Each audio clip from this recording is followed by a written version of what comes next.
सिमेंटाच्या घरात राहणारे तुम्ही आमच्यासारख्या थोड्याच मातोड्याच्या घरात राहता. हुशार आहेत, सांगितलं कळतंय. राम आणि कृष्ण ही दोन नावं साजरी. याचं साजरेपण काय? पुन्हा एकदा तुम्हाला विनंती करतो, तुम्हाला प्रणाम करतो. आळंदीतल्या मालकांच्या कोक्तीनुसार, प्रभू तुम्ही महिषाची मूर्ती. कथा कीर्तनातला श्रोता हा प्रत्यक्ष शिवशंकर असतो. माझ्या गणेशांचे बाबा, भगवान सिद्धिविनायकाचे बाबा, भगवान शिवशंकर.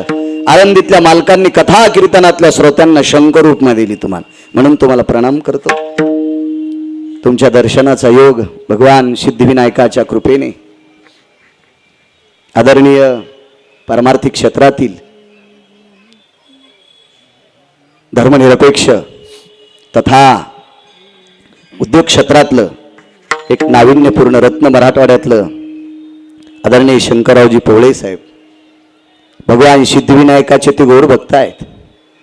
आणि त्यांनी आजच्या प्रसादाचा मान सन्मान उचलला.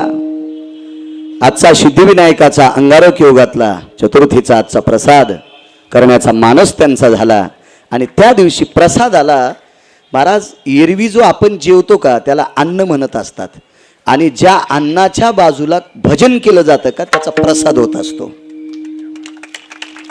प्रसाद हे अन्न भगवान गणेशाच्या बाजूला माझ्या निष्ठावंत वारकऱ्यांच्या नामघोषामध्ये टाळाच्या आवाजात त्यांच्या मधुर वाणीने माझ्या ज्ञानोबाराय तुकोबारायचा नामघोष, आणि हा नामघोष त्या अन्नावर पडतो. म्हणून तो आज महाप्रसाद आहे. एक तर योग आहे, अनन्य साधारण महत्व असतं अंगारक योगाच. अनन्य साधारण महत्व, फार मोठा अनन्य साधारण हा दुर्मिळ योग असतो, आणि तो अंगारक योग आहे. भगवान गणेशाचा हा चतुर्थीचा दिवस, आणि त्या दिवशी शंकरराव पोवळे साहेबांनी आजचा प्रसाद केला. त्या प्रसादाला नामस्मरण व्हावं म्हणून माझ्यासारख्या अज्ञानी छोट्याशा लहानशा गिरगावच्या बाळूला कीर्तन करण्याचा योग येतोय. ते माझं सुद्धा परम भाग्य. विठाला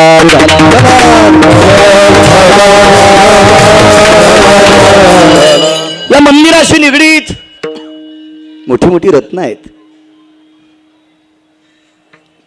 आदरणीय शैक्षणिक क्षेत्रातलं नाविन्यपूर्ण रत्न, राजकीय क्षेत्राचा सुद्धा गोडसा दबदबा ज्यांच्याकडे असे आदरणीय भोंडवे साहेब, तथा मला वाटते पुन्हा एक शिंदे साहेब, हा आदरणीय आईजी साहेब, आमचे शंकररावजी पोवळे साहेब, अजून करून त्यांची सगळी वा मंदिराचे सेक्रेटरी आदरणीय उकळे साहेब, हे ज्यांची ज्यांची नावं घेतली तुम्हाला संसारासाठी मोठं केलं नाही इतकं बाळूचं आहे का? हो, संसारासाठी मोठे ज्याला कवडीची अक्कल नाही ते पण असतात. समोर टाकलेली भाकरी पोट भरल्याच्या नंतर कुठंतरी लपून ठेवावं हे कुत्र्याला सुद्धा कळतंय. म्हणून तुम्हाला जे भगवंतानी मोठं केलं ह्या धर्म रक्षणाकरता केलं इतकं ध्यानात ठेवा. विठाला विठाला.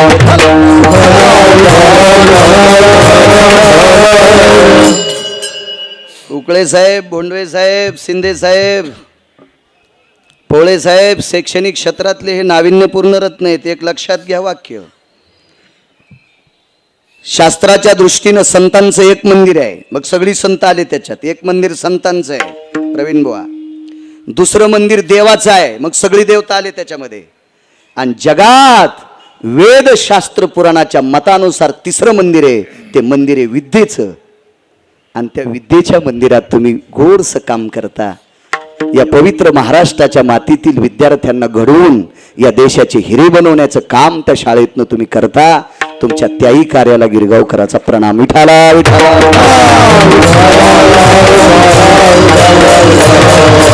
उपस्थित आज ज्ञानोबाराय तुकोबाराय कृपापात्र वारकरी संप्रदायाची गोडशी भजनं गाणारी ही भजनी मंडळ आदरणीय भरत महाराज असतील, आदरणीय हरिभक्तीपरायण थोरात महाराज असतील, कांबळे महाराज असतील, आदरणीय विनेकरी महाराज असतील, आदरणीय कांबळे महाराज असतील, आदरणीय बंडू महाराज असतील. गोड ज्यांचं स्वरावर प्रभुत्व आहे, गरड गुरुजींकडे शिकले असे प्रवीण महाराज उत्कृष्ट कीर्तनकार सुद्धा आहेत, ते असतील. आमचे आप्पा महाराज आहेत, आता इकडचं तुमचं काय नाव आहे काय माहीत, पण मी तिकडं आप्पा महाराजाचे का? आप्पा महाराज गायक आहेत, विद्यार्थी तुमचेच. हे भविष्यातले गिरगावकर मेल्यावर हेच कीर्तनकार आहेत. हो, परंपरा चालवायचे कोणी? अशी गोडशी विद्यार्थी सगळी काही मंडळी आहे. हे आमचे कीर्तनकार कायरनावर बापू यांचं तोडकर महाराज आहेत. बऱ्यापैकी मी नर्मदा परिक्रमा करून आल्यामुळं पोळे साहेबांकडे सन्मान करण्यासाठी ही ढाकणे साहेब, आदरणीय पवार काका, ही सगळी कानी आमचे ते मोरे, हे जोगवाडकर आदी करून सगळी, आणि माझ्यावर नितांत प्रेम करणारे आदरणीय कुंटे साहेब. खरं तर त्यांना बसता येत नाही, पायाचा आजार आहे, वयाचाही टप्पा पुढे गेलाय, ते सुद्धा पण आज आलेले आहेत. आणि उपस्थित तुमचे नावं जरी पाठ नसतील तर तुम्हाला सांगतो, 10 कोटीचं जरी दुकान असलं तर गिऱ्हाईकाशिवाय दुकान चालत नाही. आणि लाखो ग्रंथ पाठ करणारा जरी असेल तर श्रोत्याशिवाय सोबत नाही. आणि म्हणून नावं जरी तुमची पाठ नसतील तर वक्ता या वारकरी संप्रदायाचा वक्ता या नात्यानं तुमच्या चरणी साष्टांग दंडवत करतो. तुम्हा सर्वांचा आशीर्वाद बाळूवर राहू द्या. माझ्या मावल्यांनो, भाषा थोडी माझी कडक आहे, माफ करा. विडाला विडाला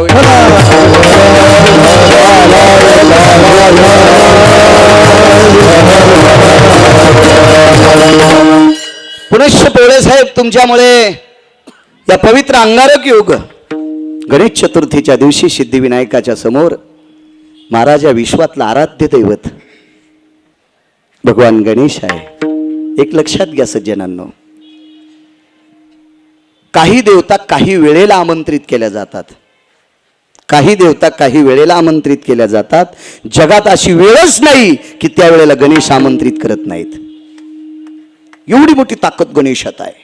एक लक्षात ठेवा, दुःखद प्रसंग असेल तर बाकीच्या देवांना आमंत्रित नसतं, पण 10व्याचा जरी विधी असेल, 13व्याचा जरी विधी असेल, अलीकडे 12व्याचा जरी विधी असेल, पुण्यस्मरणाचा जरी विधी असेल, 6 मासाचा जरी विधी असेल, तरी त्या प्रत्येक विधीला मात्र भगवान गणेशाची वरून म्हणून सुपारी स्थापित केल्या जाती. ते जगातलं आराध्य दैवत म्हणून स्थान भगवान गणेश आहे.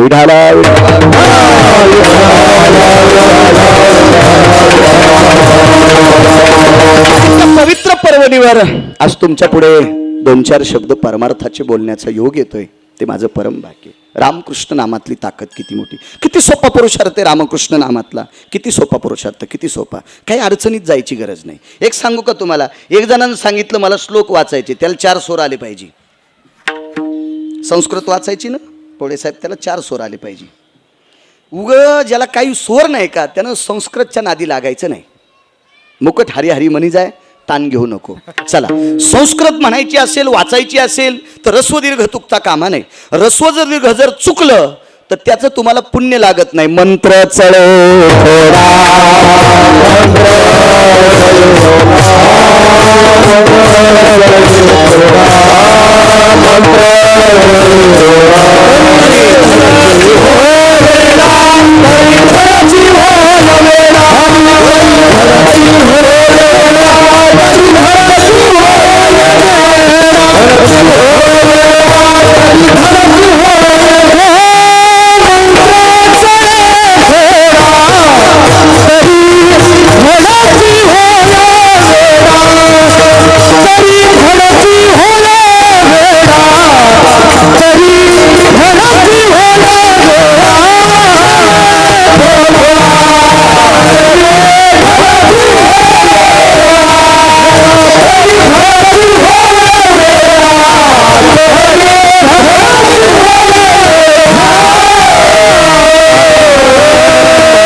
असलेल्या जेवढे धर्मनिरपेक्ष माणसं आहेत त्यांना कालिदास नाव पाठ आहे. एखाद्या माणसाचं नाव नाही सांगत मी तुम्हाला. कालिदास म्हणजे संस्कृत मधले प्रचंड अस्खलित विद्वान व्यक्ती होती कालिदास. नादे अडचणीत हात घालायचा, घाली जाणं इचूड असल्यावर मग दवाखान्याकडे पळत हात झटकीत. ऐका, कालिदास हे प्रचंड विद्वान महाराज. आज महाराष्ट्राच्या मातीमध्ये एखाद्या व्यक्तीला जर संस्कृत चांगली येत असेल तर त्याला कालिदास पुरस्कार दिला जातो की हा संस्कृत मध्ये बरा गातोय. तर त्या कालिदास महाकालीचे भक्त होते. बघा, आपल्याला शक्य आहे का करणं? महाकालीचे भक्त पोळे साहेब. कालिदासांनी महाकालीची आराधना मांडली आणि कालिदासांच्या मुखारविंदातून थोडेसे 3.5 शब्द चुकले, फक्त 3.5. आवृतो सावव्रतेषु मिमक्रतुंजनं भवः मध्यसुधा भवातीनं आवृतं सव्रतेषु दाः निधियां पतिभय सकलसुधानां छन्दकलाभय जायन्ते वृष्णिर्भयति छन्दसुधा मपि संगाभय जायते वृष्णिर्भयति व्यालाक्षायां सुदिव्यालाक्षं छंद परावो. कोण गायचे? आमच्यासारख्या रेड्याला इतकं गाता येते. कालिदासांना किती गाता येत असेल? कालिदास किती अधिकारी असतील? त्यांना प्रत्यक्ष शंकर बोलायचे. आप्पा बुवा प्रत्यक्ष शंकर बोलायचे. जगदंबा प्रत्यक्ष बोलायची. सरस्वती माता कालिदासांचा कंठ शेकायची. गुंडे साहेब एवढे प्रचंड विद्वान कालिदास. 3.5 शब्द चुकले, पूजा आटपली, संध्याकाळी झोपले, पहाटे सकाळी उठले. नशीब पौर्णिमेची रात्र होती. सकाळी उठल्याच्या नंतर साहेब अंग पाहिलं, माझ्या धोत्रा इतकं पांढरं झालं. पोळे साहेब धोत्रा इतकं अंग पांढरं झालं. दुःख वाटलं, देवा काय चुकलंय माझं. भगवान शिवजीच्या मंदिरात गेले, माझ्या सिद्धिविनायकांच्या भावांकडे गेले. नमामि तस्तेवं पाशुपतारुडायो दंडाति मुंडोति शंखादिभयो अधिष्ठितानां कैलासाधिपतये अधिष्ठितानां गिरिजापतये अधिष्ठितानां लंबोदरादितातयो अधिष्ठितायां कार्तिकेयां तातयो. हे भगवान गणेशाचे बाबा, भगवान कार्तिकेयांचे बाबा, भगवान आदिशक्ती मातेचे स्वामी, माझं शरीर असं का झालंय? शिवजींनी आदिशक्तीला आमंत्रित केलं, विचारलं, जगदंबा काय? यांचं संस्कृत म्हणता म्हणता चुकलंय. भारत देशातला प्रचंड विद्वान पोळे साहेब, संस्कृत मधला कालिदास, महाकालीचे उपासक, चुकल्यामुळे 3.5 शब्द रस्वदीर्घ चुकले तर शरीर पांढरं झालं. भगवान शिवजीची कृपा झाली का महाकालीच्या समोर लोटांगण घातलं आणि आई साहेबांनी अंगावर फुल टाकल्याबरोबर शरीर पहिल्यासारखं झालं. लक्षात घ्या, कालिदासाचं चुकलं, शरीर पांढरं झालं, पण भगवान शंकराची कृपा झाली, महाकालीची कृपा झाली म्हणून शरीर पहिल्यासारखं झालं. आपल्याला पप्याची माय नीट बोलत नाही तर देव बोलतो का आपल्याला? त्याच्याकरता अडचणीत हात घालू नका. माझे आनंदित ते मालक सांगते तेच करा. उठाला उठाला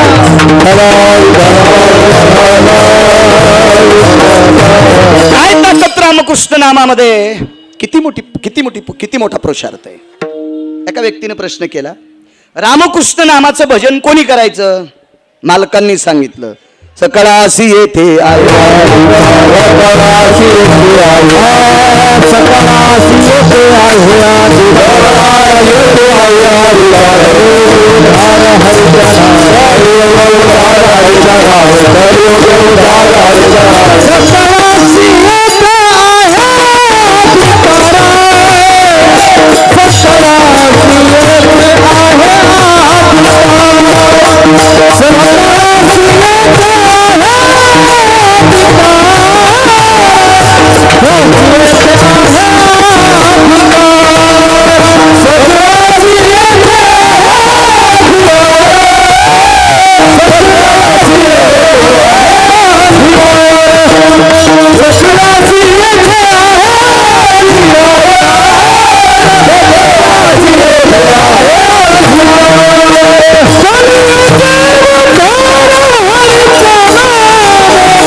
रामकृष्ण नामाचं भजन करण्याचा सगळ्यांना अधिकार आहे. सकळासी, सकळ हा शब्द संख्यावाचक नाही. कोटी, खरव, निखरव, पद्म, अर्बुज, अब्ज हा शब्द संख्यावाचक नाही. सकल सगळे आले. कुठलाही जातवाचक शब्द नाही. ना ब्राह्मण, ना क्षत्रिय, ना वैश्य, ना शूद्र, कुठलाही धर्मवाचक शब्द नाही. कोण्याही जातीच्या माणसानं, कोण्याही वयातल्या माणसानं, कोण्याही पंथाच्या माणसानं रामकृष्ण नामाचा जप करा, त्याचा उद्धार झाल्याशिवाय राहणार नाही.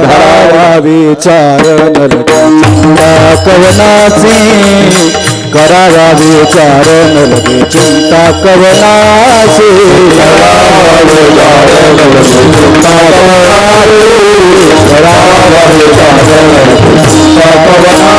यारे यारे लहान थोर, यारे यारे लहान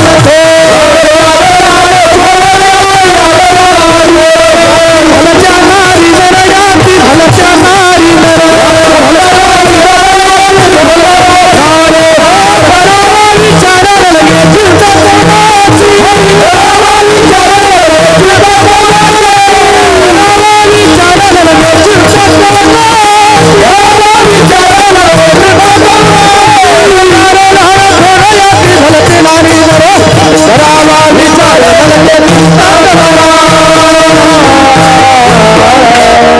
वा प्रवीण बुवा, छान. यारे यारे लहान थोर, याती भलते नारी नर, याच्यातला एक शब्द ऐकता का? लहान आणि थोर. थोर म्हणजे आपल्याकडे किती पैसे याचं ज्ञान नाही, इतक्या पैशावाल्या थोरांना पण या, आणि संध्याकाळी जेवायला नाही त्या लहानांनी पण या. हे भजन म्हटलं की त्याचा उद्धार उठाला.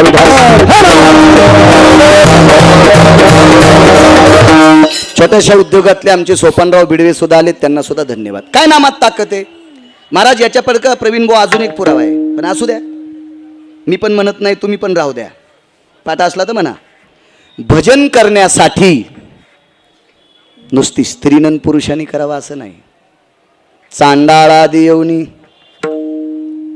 वेश्य ही अधिकार, वेश्येला सुद्धा भजन करायचा अधिकार, चांडाळाला सुद्धा भजन करायचा अधिकार, तृतीय पंथाला सुद्धा भजन करण्याचा अधिकार. रामकृष्ण नामातला पुरुषार्थ, किती मोठी ताकद महाराज, किती मोठी ताकद. महानंद नावाची एक वेश्या होऊन गेली. वेश्या नाव तुम्हाला थोडंसं प्रचलित असेल, शहरातले लोक आहेत, हा शब्द कळतो तुम्हाला. वेश्या औडंबरीचं नृत्य करणारी स्त्री, वारांगण आहे, वेश्या आहे. तिच्याकडे बघण्याचा दृष्टिकोन लोकांचा थोडासा आगळा वेगळा असतो. पण त्या वेश्येला पश्चाताप झाला. पश्चातापेन शुद्धता, अनुताप झाला, पश्चाताप झाला. आणि पश्चाताप झाल्याच्या नंतर ती वेश्या एका सामान्य व्यक्तीचं ऐकून भजन करू लागली. भजन, मला सांगा, भजन करण्यासाठी नावं आगळी वेगळी आहेत. 11 दिवसामध्ये एका ब्रह्मचार्याने 1000 नावाचं स्तोत्र केलं. त्याला विष्णू सहस्त्रनाम म्हणतात. जगातला 1 नंबरचा ब्रह्मचारी. माझ्या वाचनात 1 ब्रह्मचारी आणि 1 संन्यासी आला. जगातला 1 नंबरचा संन्यासी मारुतीराय, की ज्याची इंद्रिय ज्याच्या आईनं सुद्धा पाहिली नाही. हा मुलगा आहे का मुलगी बोलण्याहून लक्षणात ओळखिलं, कारण जन्माला यायच्या अगोदर नैष्टिक ब्रह्मचर्याची कसोटी होती, म्हणून 1 नंबरचा संन्यासी. आणि ब्रह्मचारी कोण? पितामह भीष्माचार्य. पितामह भीष्माचार्यांनी शरपंजरी पडल्याच्या नंतर 11 दिवसामध्ये 1000 नावाचं स्तोत्र केलं. त्याला विष्णू सहस्त्रनाम म्हणतात. मग हे 1000 नाव आहेत. आमच्या त्रिकाल संध्येमध्ये केशवाय नमा, माधवाय नमा, अच्युताय नमा, संघर्षणाय नमा, मितिविक्रमाय नमा, 24 नावाची संध्या. ब्रह्मक्रमानां भवस्थितायं संध्या गुण भवयुक्तादं चतुर्दशो भवस्थिताः विशंती चत्वारो भवनामनिष्ठे हे संध्यादी योगावितिहा. हे 24 नावं सांगितले. देवाच्या अवतारही 24, संध्येत नावही 24, इकडे 1000 नावाचं स्तोत्र आहे. मग रामन कृष्ण हित नावं का? प्रत्येकानं ज्याला जे म्हणायचं असेल ते नाव घ्यायचं. पण कलियुगामध्ये रामकृष्ण नामाचा पुरुषार्थ मोठा आहे, ताकद मोठी आहे, त्याचं तेज मोठं आहे. नारायण नारायण नामाची ताकद, राधाकृष्ण नावाची ताकद, श्रीकृष्ण गोविंद मुरारे या नावाची ताकद, ओम नमः शिवाय या नावाची ताकद, प्रत्येकाच्या भिन्न भिन्न भिन्न ताकदी आहेत. पण माऊली महावैष्णव ज्ञानोबरायाने राम आणि कृष्ण नावालाच का असं जास्त मोठेपण दिलं असेल तर त्याचं एक कारण आहे. राम नावाला सर्वात मोठी मान्यता दिली देवादिदेव भगवान शिवशंकरांनी. कारण भजनी परंपरा प्रवीण भाऊ कोणी सुरू केली माहिती तुम्हाला? मुळात वारकरी संप्रदायाचे संस्थापक अध्यक्षच भगवान शिवशंकर आहेत. एक जण म्हणला आमच्या 3 पिढ्यापासून आम्ही वारकरी आहेत, मग आमच्या अंगावर गाडी घालतो काय? अरे तू 3 पिढ्यापासून वारकरी आहेस. विश्व स्थापन झालं त्यावेळेला भगवान शिवजीने वारकरी संप्रदायाची स्थापना केली. एका जनार्दन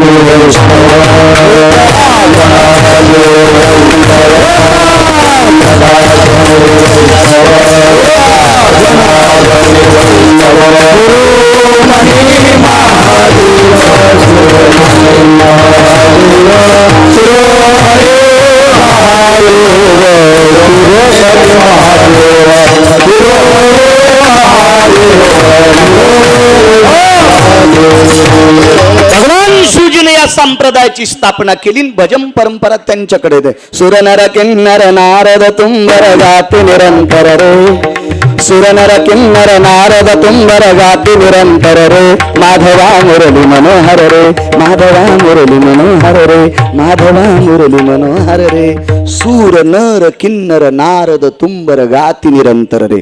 हे नारद आणि तुंबर भगवान शिवजीच्या सानिध्यात गायन. सांब गायन करी, सांब म्हणजे शिवशंकर आप्पा बुवा. भजन आणि भजन ही परंपरा. भजन करी महादेव, रामनामाचं भजन केलं. याच्याही पलीकडचं जर सांगायचं झालं तर शिव हळहळे तापला, राम नामे शीतल झाला किंवा तोया नामे शीतल झाला. भगवान शिवजीनं ज्या वेळेला विष प्राशन केलं, हलाल नावाचं विष, त्यावेळेला शिवजीनं नाना प्रयत्न केले, वाटेल ते साधना केल्या, पण ज्या वेळेला रामनाम कंठात धरलं त्या दिवशी शिवजींचं विष शमन होतं. शिवजींच्या लक्षात आलं ह्या नामात इतकी मोठी ताकद आहे. म्हणून शिवजींनी कृपांकित केलेलं, वरदानयुक्त केलेलं, अधिष्ठित केलेलं, आरक्षित केलेलं नाव म्हणजे राम. ज्ञानोबारायांच्या लक्षात आलं वारकरी संप्रदायाचे संस्थापक माझ्या ज्ञानोबारायांच्या बुद्धीचा कोणी ठाव घ्यायचा आहे? कोण कोण विचार करायचा त्या बुद्धीला? अहो 2-3 भाषा येणारी माणसं नीट बोलत नाहीत कोणाला. हो आमचा एक मित्र मुंबईला राहतो, ते मी एकाच शाळेत शिकलो, त्याला 72,000 पगार आहे आणि मी इकडे बाहेरचं खातो. त्याला 72,000चा पगार. मला कधी मध्ये भेटलं good evening, good night, good morning, आणि मराठीत बोल ना. आपण एका वड्याचं पाणी दोघांनी संगच पिलंय आणि तुला 72,000ची पगार आहे. तू पप्पेची माय मला सांगती हे 71,000ची महिन्याला पे. तू 1,000 काढता येत नाहीत म्हणून खात्यावर ठेवतो. इतका नालाय की तरी मला इंग्रजीत बोलतो, मराठीत बोलत जाय ना. 3 भाषा आहेत आता. माझ्या आळंदीतल्या मालकाला 56 भाषेचा 56 भाषा. काय ठाव घ्यायचा महाराज त्या वाणीचा? काय ताकद आहे त्या वाणीची. आळंदीतल्या मालकांनी सांगितलं राम नाव भगवान शिवशंकराने आरक्षित केलेलं आहे. आणि आळंदीतले मालक ज्ञानदेव वैष्णव मोठा, ज्ञानोबा आहे वैष्णवातली फार मोठं टोक आहेत. मग कृष्ण नाव लावलं. भगवान शिवजींनी कृपा पात्रित केलेलं नाव. ह्या नावाची कृपा आहे. जिथं शिवजींचं विष शमन होतंय तिथं तुमचा आमचा उद्धार का होणार नाही? काय हलाल विष प्यायचा योग आहे का आपल्याला?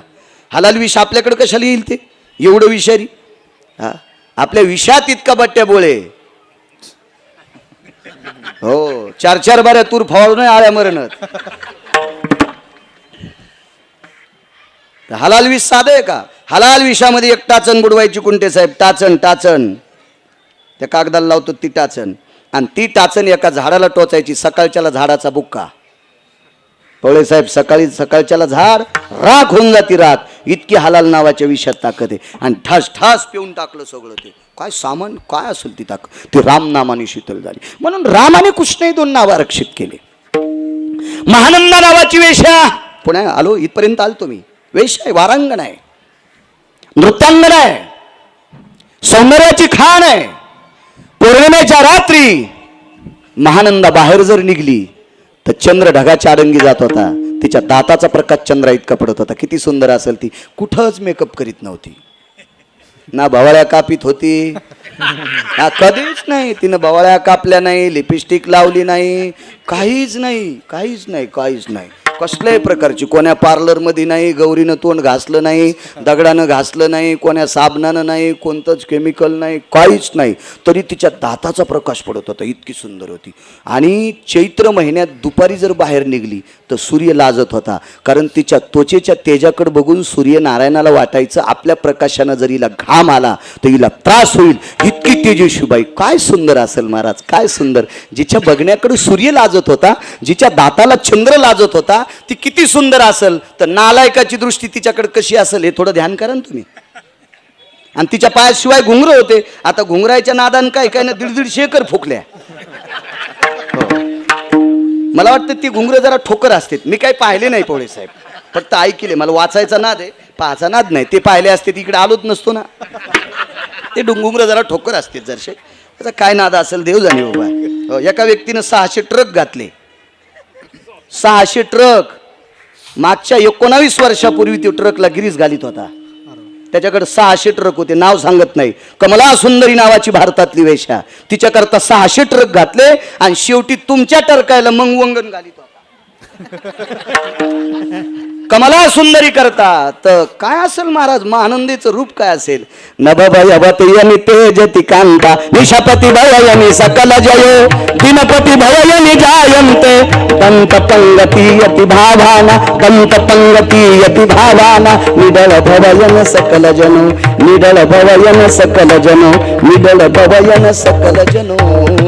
काय महाराज, नैवम गांजा कसम लिखितम. हे काय गांजा फुकेनलेले का? एवढी तेजस्वी स्त्री महाराज कमला सुंदरी करता जर 600 ट्रक एकट्या नालायकानं घातलेत तर महानंदेकडे किती बघत असतील लोक, किती बघत असतील, किती बघत असतील. आणि त्या महानंदेला एका सामान्य व्यक्तीची उपरती झाली माझ्या माईंनो, आणि तिला भजन सांगितलं आणि तिने भजन करायला सुरुवात केली. जय जय राम कृष्ण हरी. एक जण म्हणला महाराज महानंदा ही भगवान शिवाची उपासक होती. मग भगवान शिवाच्या उपासकांनी रामकृष्ण हरी म्हणलं तुला कुठे इचुडस तू? ते म्हणला नाही पण तुमच्या गोळ्या संपल्यात का? म्हणलं तू डोकं तपास मग, तू आहेस का, तू डॉक्टर आहेस का? म्हणलं माझा ब्रेन तपास, तुला येत असतो. नाही पण ती शिवांची भक्त होती. अरे सोंबळ्या, जी महानंदा शिवांची भक्त होती ते शिवच रामनामाचं भजन करत होते. विठाला विठाला विठाला.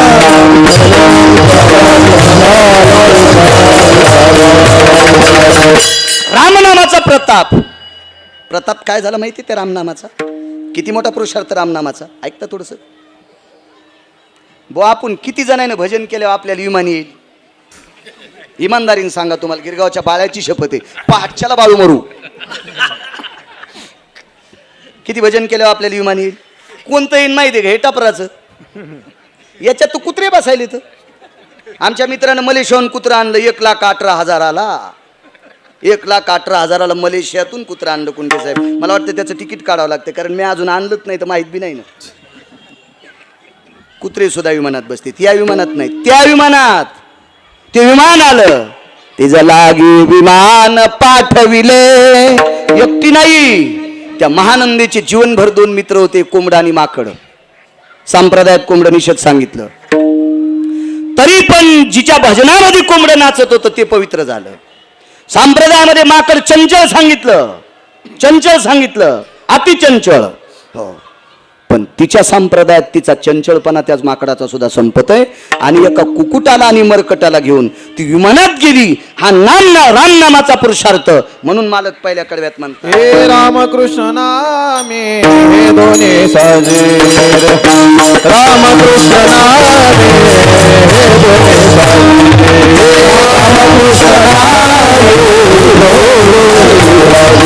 रामकृष्ण नामे रामकृष्ण रामकृष्ण नामे हे दोन्ही साजिले. रामकृष्ण नामे हे दोन्ही साजिले. रामकृष्ण नामे रामकृष्ण नामे